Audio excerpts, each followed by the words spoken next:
Hello everyone, I'm Alka and you're watching Success Stories talk show presented by Trident Communications. Our guest for today is Manisha Singh. She's the chairperson of MAN, the Value Foundation, which is working towards the upliftment of underprivileged children and women empowerment.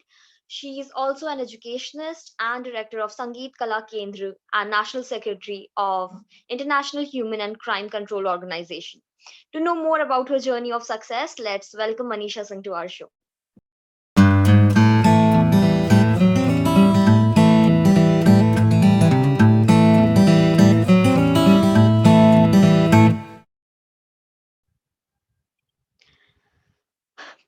So, hello Manisha ji, how are you? Thank you so much for joining us today on our show.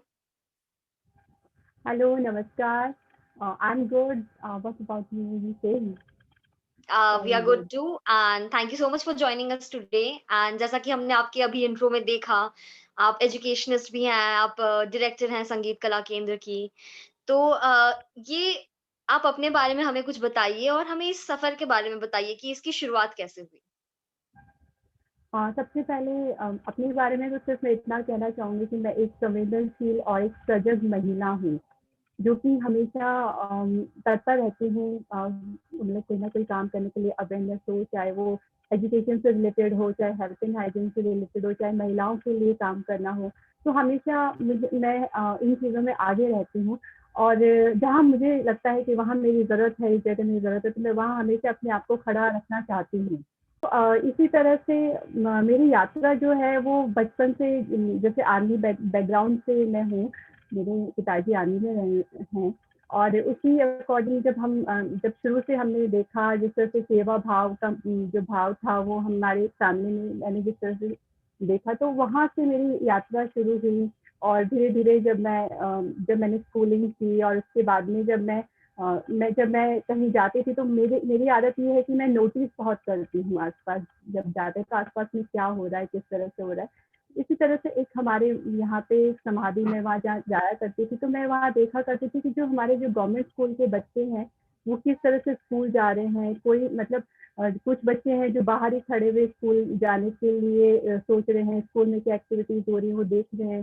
तो उनसे मेरा एक छोटा-सा प्रयास रहा कि मैंने उनसे बात की, किस तरह से वो क्यों बाहर खड़े हुए हैं, तो उन्होंने कहा हमारे पास में यूनिफ़ॉर्म नहीं है, कपड़े नहीं है, इसलिए हम लोग अंदर नहीं जा सकते। क्योंकि गवर्नमेंट स्कूल में जो है बुक्स वगैरह तो मिलती है, लेकिन यूनिफ़ॉर्म और ये सब चीज़ें नहीं होती है अवेलेबल। तो वो उन्होंने सोच मतलब मेरी सिर्फ़ एक इतना सा स्टार्टिंग जो मेरा प्रयास था, शुरू से मैं सोचती थी कि किसी न किसी के लिए मैं कुछ न कुछ काम आऊँ।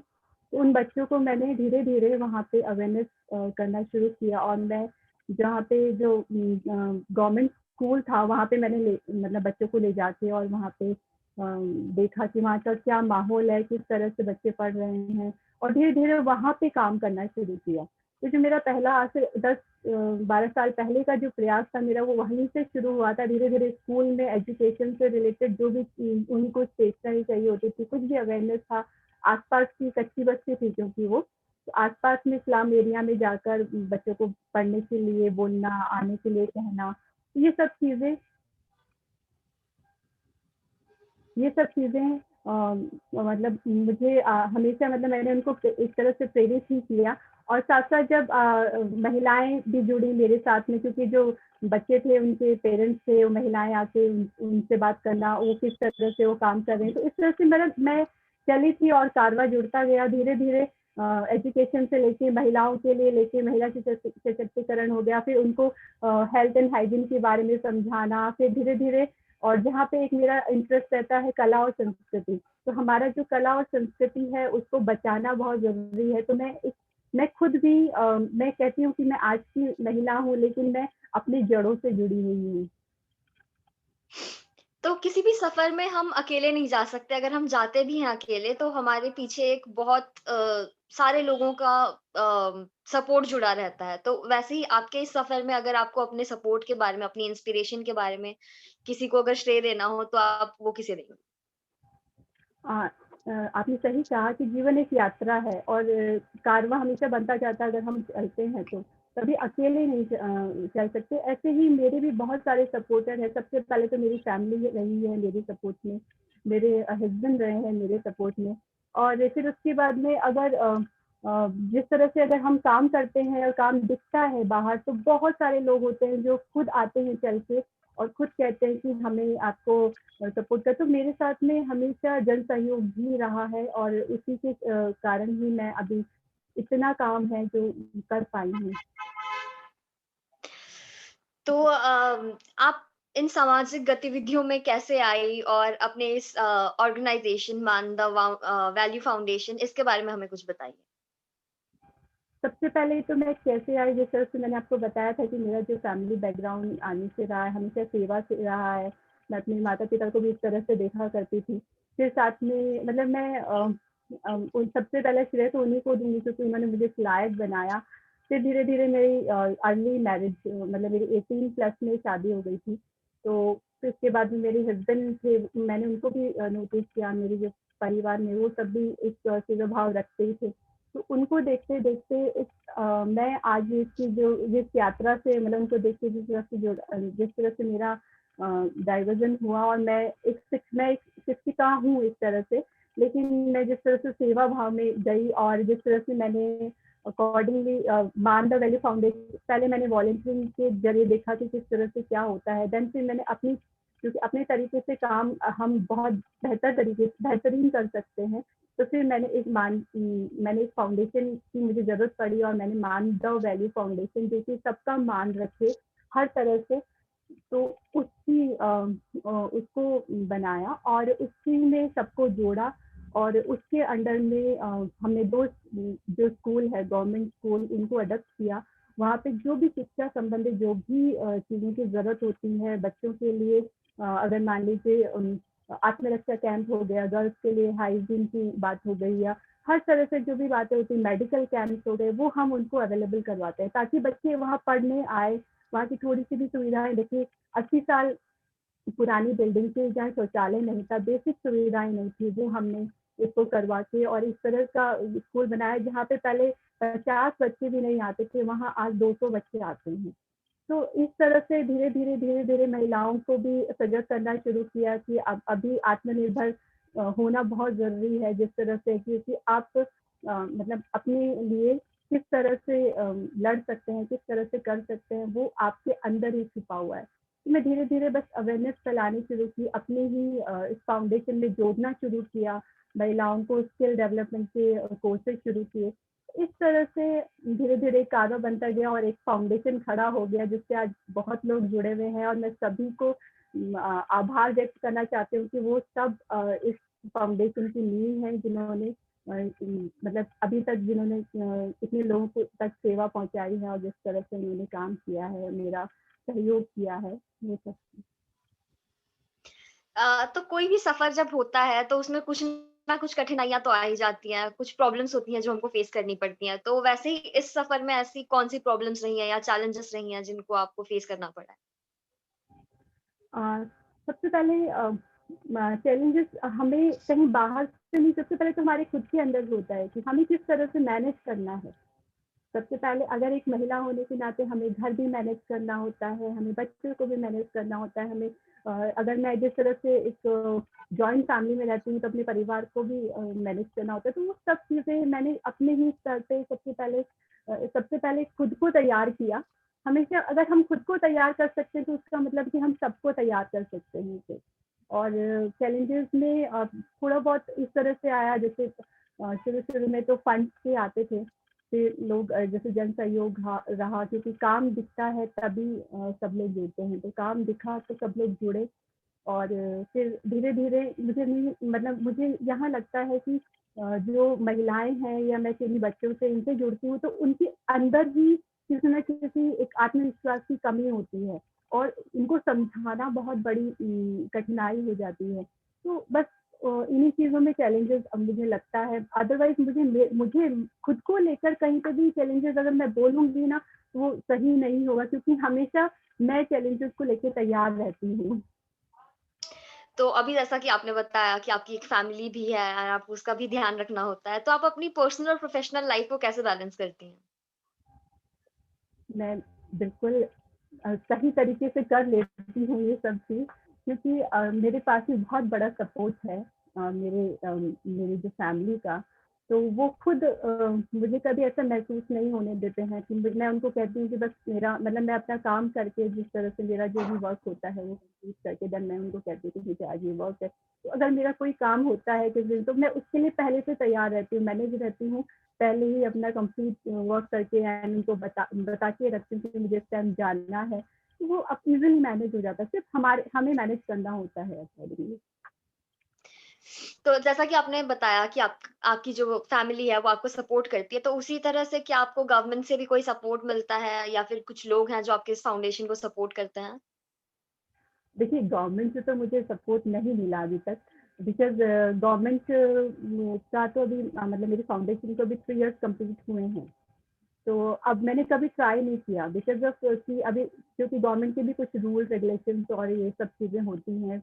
तो वो चीज़ें के लिए मैंने उसका अब तक मतलब फाउंडेशन 3 इयर्स कंप्लीट होने के बाद में वो लोग करते हैं क्या ऐसा कुछ है, तो अभी तक मैंने वहाँ पे ट्राई नहीं किया है।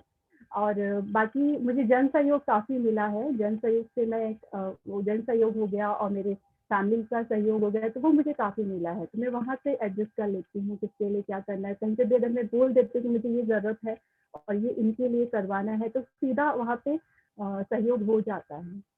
ऐसा। तो आप international human and crime control organisation की सेक्रेटरी भी हैं।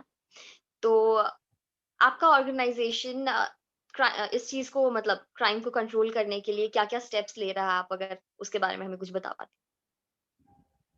देखिए क्राइम के लिए तो हमेशा जो भी चीज़ें जैसे हमारे कई ऐसे मुद्दे हैं, जैसे दहेज प्रथा को लेके काफ़ी मामले सामने आते हैं, रेप को लेके काफ़ी मामले सामने आते हैं। तो हम लोग उनको अवेयर करते हैं, जैसे यूथ है उनको अवेयर करना, किस तरह से हमें ऐसी सिचुएशंस है उनको किस तरह से सामना करना है, आत्मरक्षा उनको मतलब अकॉर्डिंग अपनी अपना सेल्फ डिफेंस किस तरह से करना है, ये चीज़ें हम सिखाते हैं। और उनको सबसे पहले कि उनको जो नागरिक जो समानता के जो नियम है, जो हमारे संविधान में जो नियम बने हुए हैं, उनके प्रति सजग करते हैं कि आपको सबसे पहले आपके आपको क्या-क्या अधिकार मिले हुए हैं, क्या-क्या आपके कर्तव्य हैं, वो आपको पता होने चाहिए। तो उससे उन कर्तव्यों को उनके प्रति अगर सजग हो जाएँगे वो, तो वो जान पाएँगे, अपना स्टेप ले पाएँगे, वो इस तरह से देख कर पाएँगे कि उन्हें क्या करना है, क्या नहीं करना है।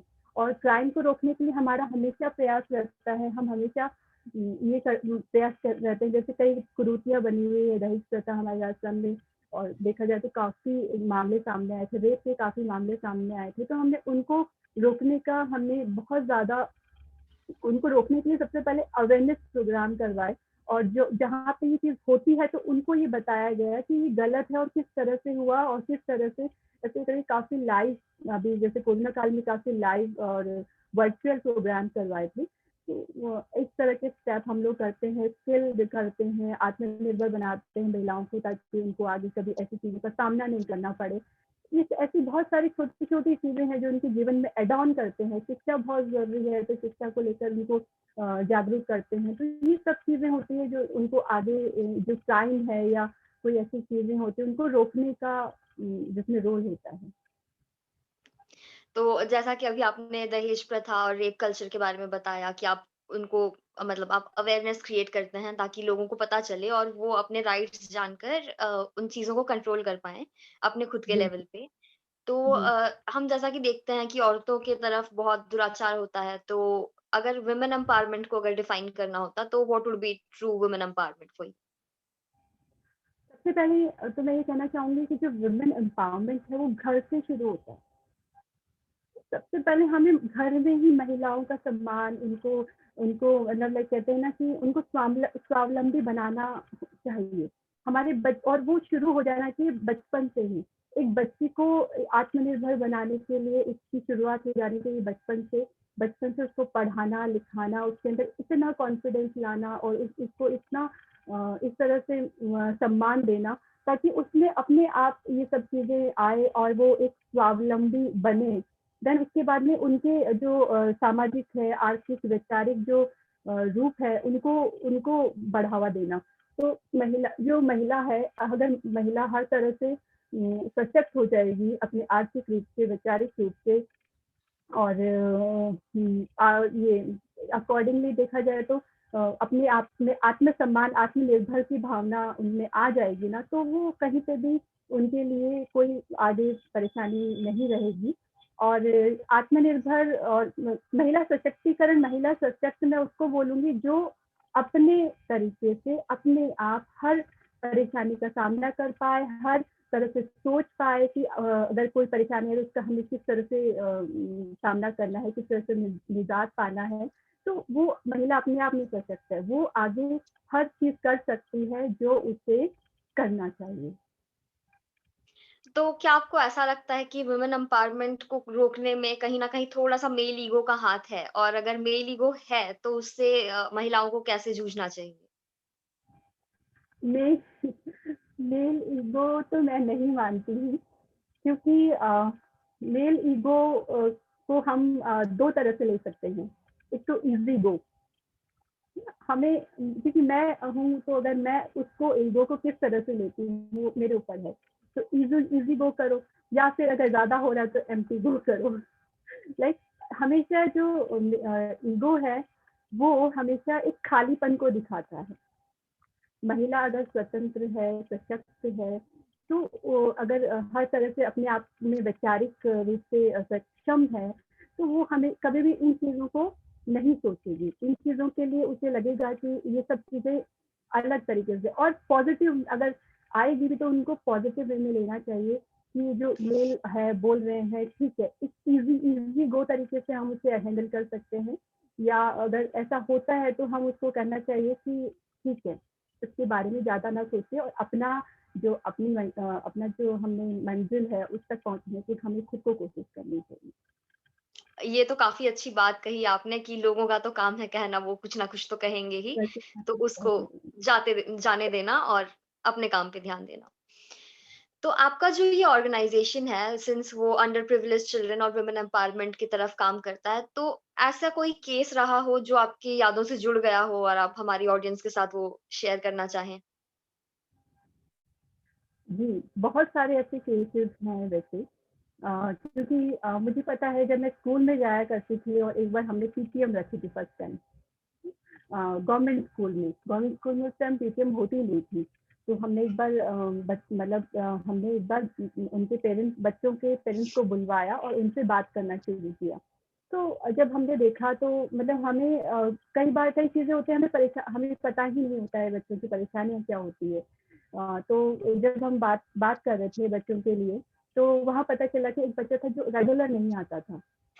तो मुझे पता चला कि वो बच्चा रेगुलर, मतलब मैंने उनको कहा कि उनको मैंने दोष दिया कि आप क्यों नहीं भेजते हैं रेगुलर बच्चे को ये।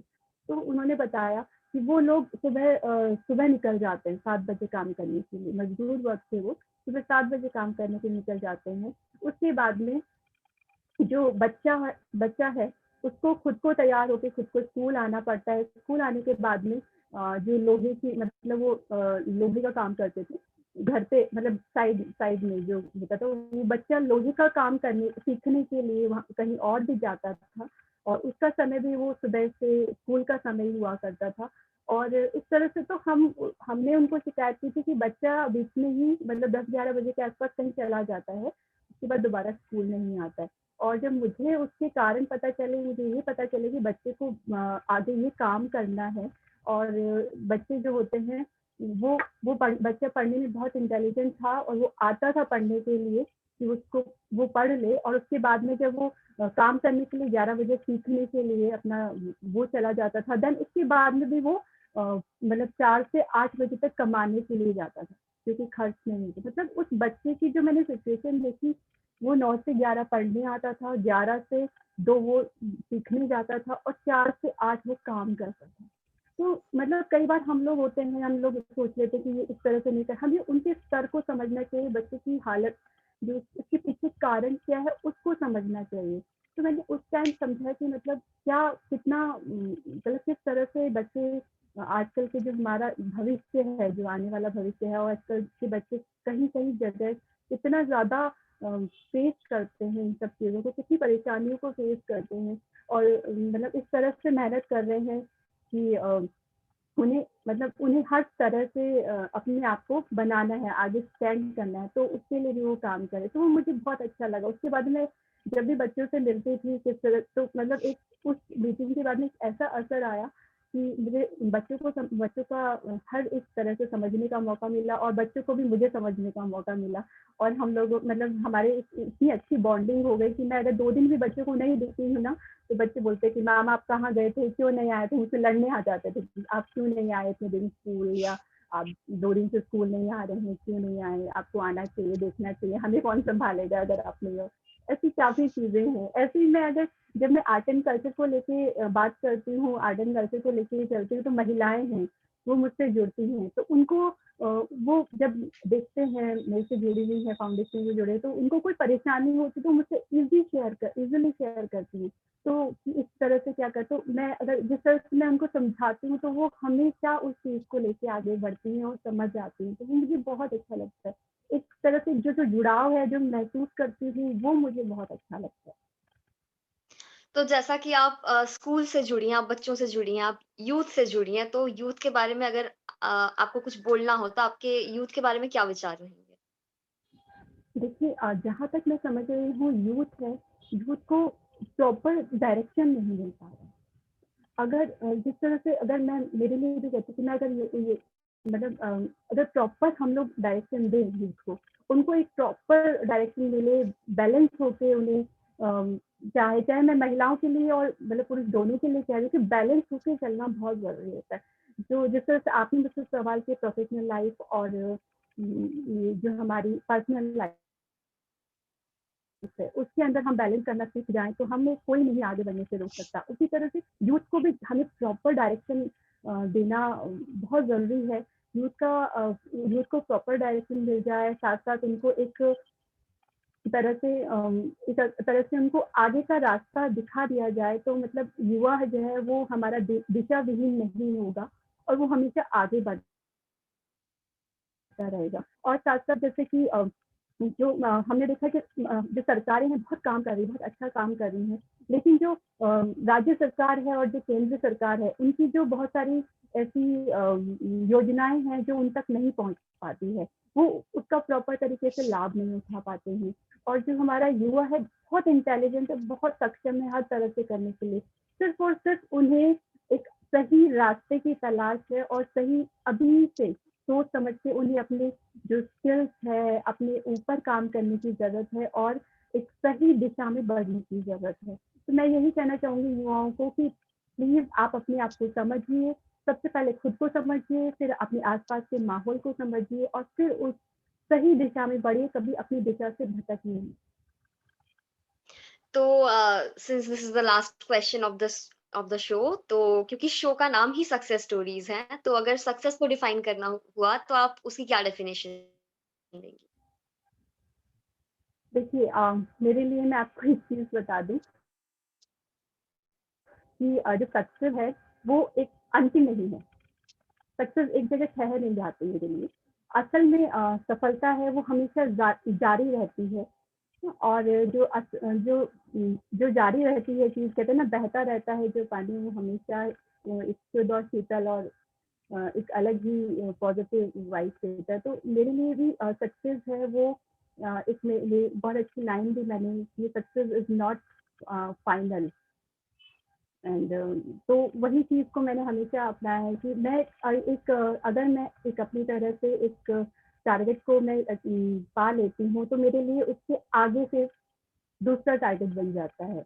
और सबसे बड़ी बात ये है कि जो जो हम अभी ज़िंदगी में असल में जो है जिसने प्यार पाया है, जिसने महिलाओं का विश्वास पाया है, जिसने स्नेह पाया है बच्चों से, जिसने सम्मान पाया है, जिसने एक तरह से स्नेह का भरपूर मतलब जिसने पूरी अपनी लाइफ का एक जीवन का आनंद लिया है, वही असल मायने में सक्सेस है, असल मायने में सफल है और सिर्फ अपने आप से ना हारें, हमेशा आगे बढ़ते रहें, हमेशा सकारात्मक रहें और एक सकारात्मक दृष्टिकोण से हम हमेशा अपने आप को एक असल ज़िंदगी में सफल महसूस करें, वही सफलता है।